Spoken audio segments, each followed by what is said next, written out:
Jenkins, three, right wing to win it. He made it. He made the three from the right wing.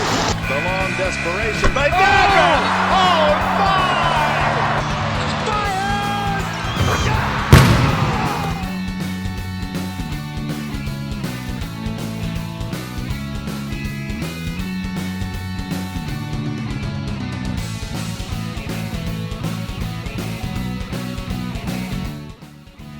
Welcome to a very special edition of the Rise and Fire Hoops Talk. Clint Schweitzer, Noah Groniger, thanks so much for listening on iTunes, subscribing, watching on YouTube, subscribing, all the above. And we're going to be going unguarded today with a very special guest. Yes, we are. Chris Herren, former basketball player, was with the Nuggets, the Celtics. And of course, he had his history and issues with drugs and drug abuse addiction, and that was ultimately his downfall in the NBA in his basketball career. But now he's moved on to so much better things. Just public speaking, going out there, talking to kids, talking to anyone about his story and about what he's done and how he's overcome it and got himself clean and sober. Yeah, this is an unbelievable story, and of course it was well documented in the ESPN 30 for 30 Unguarded, which documented Chris Herren's, really overwhelming addiction to substances, to alcohol, to heroin, to Oxycontin. He really did it all. I mean, he had battles from back in his high school days. He had to attend rehab while he was still in college, playing at Fresno State. He was an unbelievable talent that never quite got to fully realize it. He was a second-round pick of the Nuggets in '99. He went on to play for his hometown Boston Celtics, and we're going to have him on this very show talking about his story. It's very motivational. It's very inspirational. If you've seen that documentary, you know exactly what kind of a person Chris is, to go out there, share his story with the masses. It touched me personally. Just a huge pleasure to be able to talk to Chris about his story, his struggles, and the fact that he has to relive that every day is unbelievable in the story he tells. Yeah, and just going through that documentary, Unguarded, just not only he was going through it, but his family was as well. I mean, when someone is going through something like that and the family's around, just they drag them down, they're in it with them. There's the manipulation, the lying, trying to help them, trying to be there for them, trying to do the right things and get them on the right path, but it just never seems good enough. You never get them on the right track. Absolutely, and his family stuck by him, his wife stuck by him through all this, through thick and thin, through him being asleep, strung out, behind a 7-Eleven in Modesto, California, to being what did he suffer? Was it 4 overdoses in his time? He was in prison. I mean, 7 felonies, just dead for 30 seconds. They had to bring him back to life. It's an unbelievable story, and with that, we want to go ahead and welcome our very special guest. It is Chris Herren. Chris, I know you've been sharing your inspirational message with people all around the country, but how hard is it for you to have to relive what you went through almost every day of your life, going back, telling these stories, sharing it with everyone? What is it like for you having to just relive all the problems that you had to go through on a daily basis? That it's not all about me. And, as a public speaker, when you're given the responsibility to present, especially in front of kids, you want to empower them and inspire them to walk out thinking about the path they want to choose. I think when it comes to addiction, there's a lot of focus on the worst day and we forget the first day.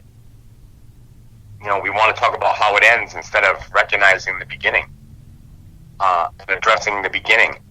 So, when I first started public speaking, I would walk in, grab a microphone, and I would just tell my story. And my stories, to be honest, it's not enough.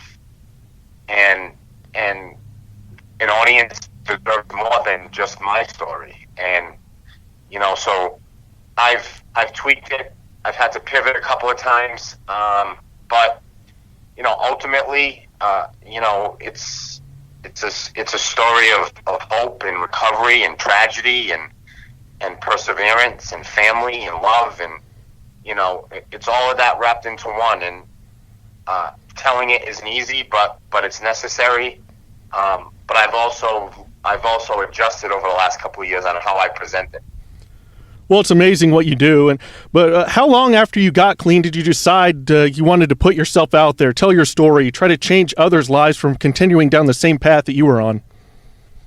It was probably about a year and a half. I wrote a book, and then the book came out, and that, normally when a book is released, you get phone calls to come in to present, either to schools or companies or foundations and centers, so on and so forth. But I was on that little speaking tour when John Hawk and Unguarded came out and started filming. So, they caught me at the very beginning stages of my public speaking. And at that time, I was just, I was doing whatever was available and whoever would listen. My audience, now ranges from the New England Patriots, Green Bay Packers, to, a high school in rural Maryland. But, when I first started, my audience, I wanted it to be high school, and today it's primarily high school, and that's my favorite.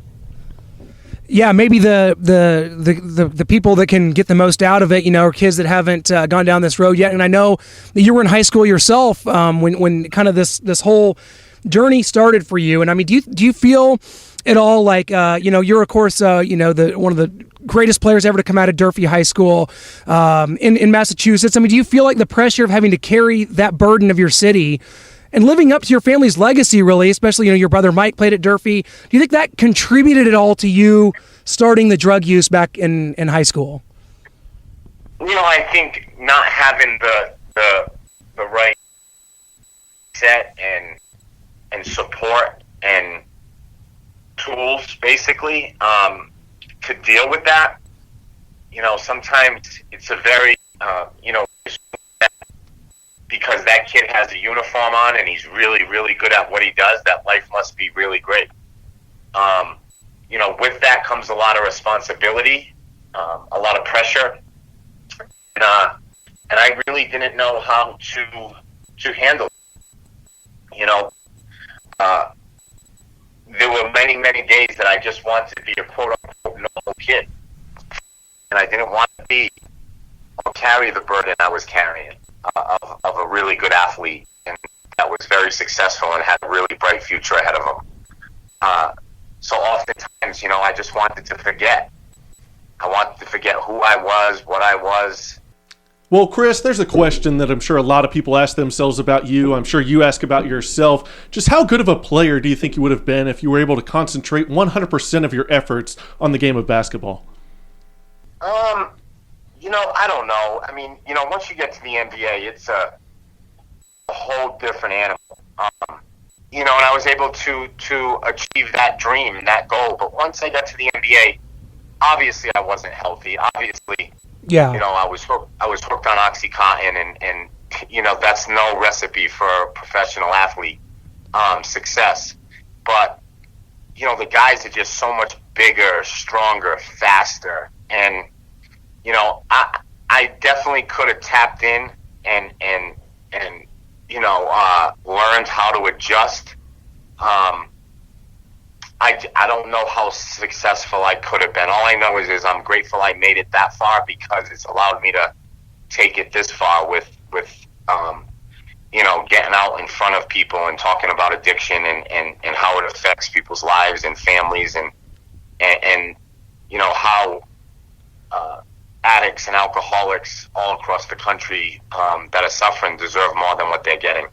Well, what does the game of basketball mean to you now? I mean, now that, we're very, very, several years removed from playing professionally, you've gone through all the treatment, you've been sober now for quite a long time. And what does the game itself mean to you? Because from reading your book, watching the documentary, that the game itself, I mean, achieving that fame, being a second round pick of the Nuggets, traded home to the Celtics where a lot of the problems happen.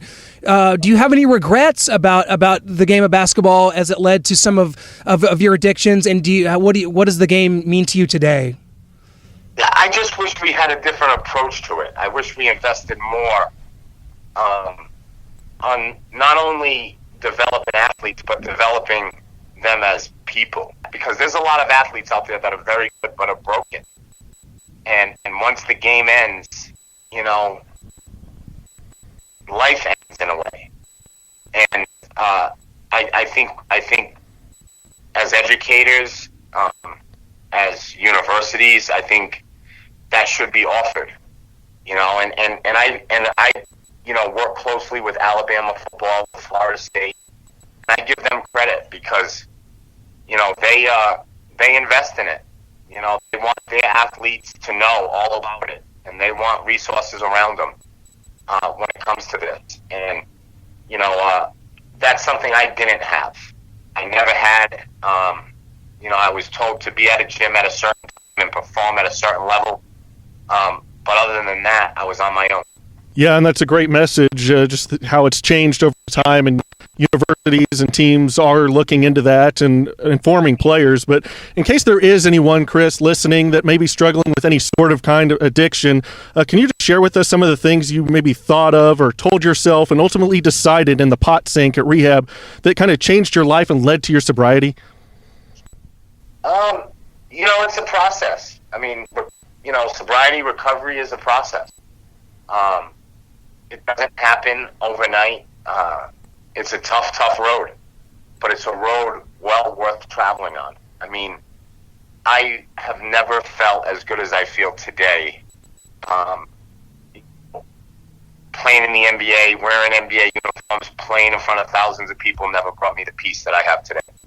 But it is a process, and it's work, and you have to commit to it, and you have to surround yourself with people that are better than you. You have to surround yourself with people that you will learn from and take advice from. And if you do that and you immerse yourself in the recovery process, it is an unbelievable way to live, and it's a way to live that the way I'm living, I'm truly blessed for.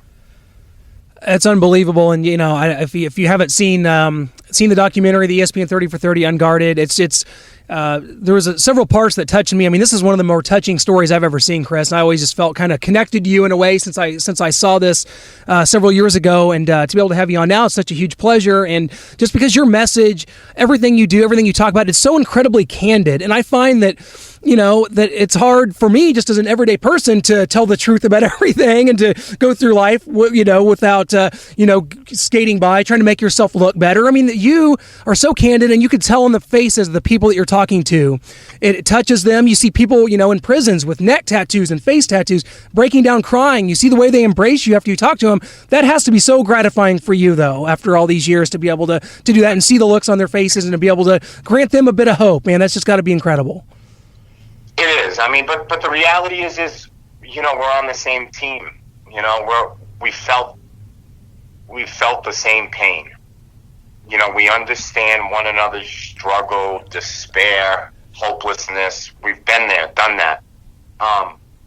So whether you have 8 years sober or 8 days, we've traveled along the same road, and that's a bond that people in recovery, people who are struggling with addiction, share with one another. There's no judgment. I think, transparency inspires people. I think, if you can tell the truth and tell how you really overcame your mistakes, I think it inspires people to work through theirs. And I learned that from people when I was early on in my recovery, that there's a lot of strength in struggle, because you have to be strong to stay in it, and I fought for many years. I was surviving, and and I finally was given a gift, and that was to be sober, and I'm holding on to it for dear life. Well, Chris, I can tell you this: we're all better having been blessed with hearing your story, blessed with the fact that you are here sharing this message, and just what a great story it was, and what a wonderfully talented player you were. That and I think that's always, when you look at it, it's tragic when any person experiences any sort of addiction problems, but when you see someone that's so wildly talented and that goes through this, it's even harder because you know what they can do, the things they can do, and you were able to achieve that, and thank goodness for that. Thank goodness you are where you're at in life. You seem like you got a wonderful family. You guys are doing great, I assume. Everything's going well, and life's good, as it seems like to me, man. That's a great thing. Yeah, no, it's a beautiful thing, and I often say the greatest gift that I've ever been given is that for the last 8.5 years, I've been the same father. Yes. My kids know who's coming home. Yeah. I'm not angry. I'm not drunk. I don't have a buzz on. I'm not high. I'm not sick. They know who's walking through the door. And that's the only amends. That's the only sorry anyone in my family ever needed. And I've been blessed for 8.5 years to be that same father that they deserve. So, I've watched my family get sober, and that was a miracle. And when I say sober, I just say, we all get sober together. Mm-hmm. Yeah. We all recover together because, my illness was theirs. Oh yeah. They suffered from it just as I suffered from it.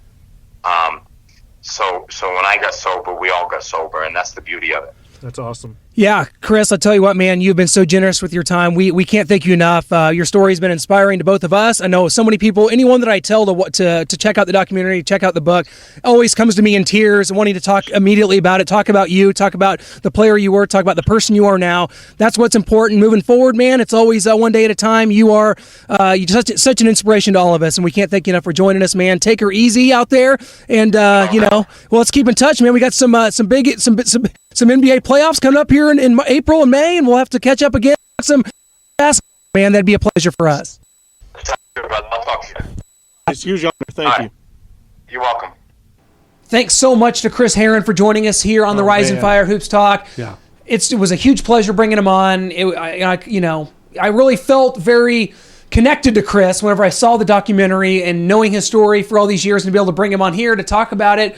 Very cool moment for us, and we can't thank him enough for coming on to talk to us today. Yeah, it's unbelievable just how that all started and just how he's been able to overcome it. I think he said 8.5 years sober now and clean, and that's just huge for him and his family, and being able to, those children getting their father back and just being able to live a normal life. And he says he's happier now than he was ever been, and just being able to get to that point is so hard. The struggle, the time, just the family sticking by you, going through that with you, pulling you up. I remember in the piece Unguarded, just his son would want those chips he'd get from the rehab and coming back, and did you get that chip? I want it, and put it up on his mantle. And he just yearned for those for his dad to prove to him that he is getting clean, he is doing this for his son, and he is getting healthy. So it was unbelievable. It's a story about being at the darkest point of your life, bottoming out, rock bottom, losing everything, and also inspiration. Yeah. Coming back from it, because let's face it, most people in this situation are not able to rebound like Chris was, especially someone that's a famous athlete. Now, I don't know that there's a lot of documented cases where someone has been in this kind of a situation like that Chris was, in this bad off. I mean, yes, people struggle with drug addiction and different kinds of addiction, substance abuse on a daily basis, but this is so more important than basketball. Chris was an amazingly talented player, had that rare combination of speed, size, shooting ability, athleticism. He was unbelievable. He was on the cover of Sports Illustrated, Rolling Stone magazine, NBA, second round pick of the Nuggets. You just wonder if maybe it wouldn't have gotten as bad as it did if he wouldn't have got traded back to the Boston Celtics. That was his only OxyContin connection back in Boston with his homeboys, his friends. And if he hadn't gotten to trade back in the film, you hear his brother come on there. He says, "Screw the Boston Celtics," for bringing him home, because that was his down. And what should have been a very exciting moment for their families. Going back home, playing for the Celtics, being back with his family, his friends, playing for that team that he had grown up watching just perish and burn and wanting to be them. And finally, he's wearing that uniform in that building, the Boston Garden, playing for the Celtics. Yeah. Just an unbelievable moment, and he couldn't enjoy it. It was a nightmare. It was hell for him. Well, guys, we want to encourage you to go to theherrenproject.com to learn more about some of the programs that he set up to help people that are in need of the same kind of help he needed. And if you're interested in having him come, as a guest speaker or to do an event for you, theherrenproject.com, guys. Yeah, he's speaking, going out there, helping kids, helping just people in prison, try and get over their problems. And he's out there coaching youth, coaching kids, and he's finding his passion and his smile and just his reason for living. And maybe looking deeper into this, maybe that was his journey. That was what was meant to happen. He was meant to go through this to get to the other side, to realize that he can share his story and help other people and be a coach and teaching the game and helping kids find the passion and the love for the game that he had that kind of went away with the drugs and the abuse. Well, it was a huge pleasure for us, Noah. I know, speaking for both of us, wonderful to have Chris on. We want to thank you guys so much for joining us, checking this out. Rise and Fire Hoops Talk. We're doing this all through the college basketball and NBA season. Different basketball topics. We're bringing them up right here. GASNsports.com. That is our website. That's where you can find all of our information. We appreciate you going to check that out. At GASN Sports, our Twitter. Please give us the interaction. What you think of the interview? We love just hearing from you guys on anything and everything we do. Big basketball matchups. It's all right here on the Rise and Fire Hoops Talk Show.